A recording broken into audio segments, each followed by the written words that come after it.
Let's talk more about Kansas and the major abortion vote there and go to NBC News correspondent Dasha Burns. So, Dasha, this is a huge win for abortion rights and abortion rights advocates in Kansas. What is the reaction there this morning, and what does this decisive win really mean for the abortion debate?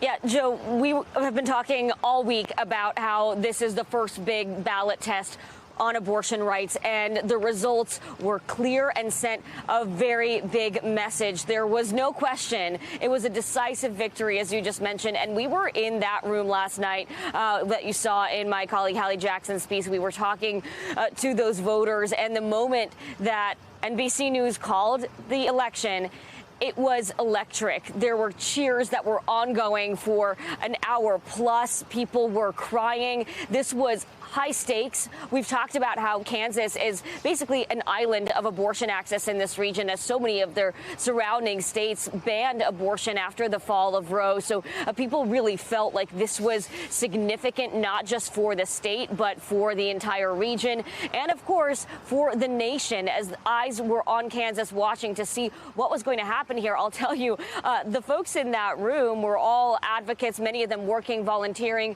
for the vote no side of this issue. But nobody expected this. People thought at best, maybe there would be a tight victory for abortion rights activists here. Nobody thought it was going to be this clear, this decisive. I want you to take a listen to just some of the conversations we had last night.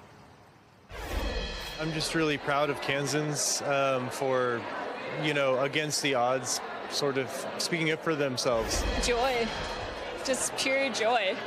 I didn't know it would feel like this, but I'm just so grateful and just overjoyed in this moment right now that we did what Kansas needed us to do. I did not look forward to trusting the legislature to protect the rights of my wife if her life was threatened, and this amendment would have effectively given them complete control over that situation, and that's crazy. One of the voters I spoke to, who was emotional just right in the moment of that announcement, said, "I live in Kansas. I'm pro-abortion rights, and I am not used to winning." This was unexpected for a lot of folks, even those who have been working on this issue. But this does send quite a message, Joe, to the rest of the country, especially ahead of the midterms. Yeah, Dasha, voter turnout is historically low in August, especially in a midterm year. And yet, as we just heard Hallie say, nearly twice as many voters turned out for Tuesday's primary election in the state than in the 2018 primary election. So looking ahead, do we know what are the political implications of this vote for what's coming up in November?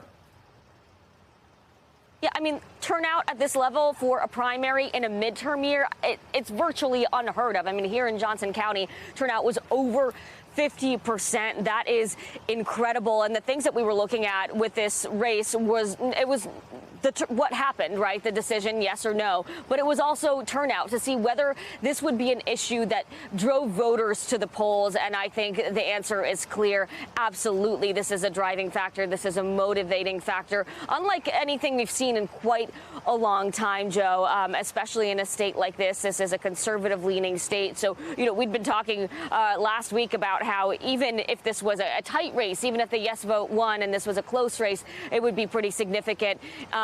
But this is a very, very big deal. That can't really be overstated, what this means for November, both for candidates running on this issue and for voter turnout. This is going to drive people to the polls, Joe.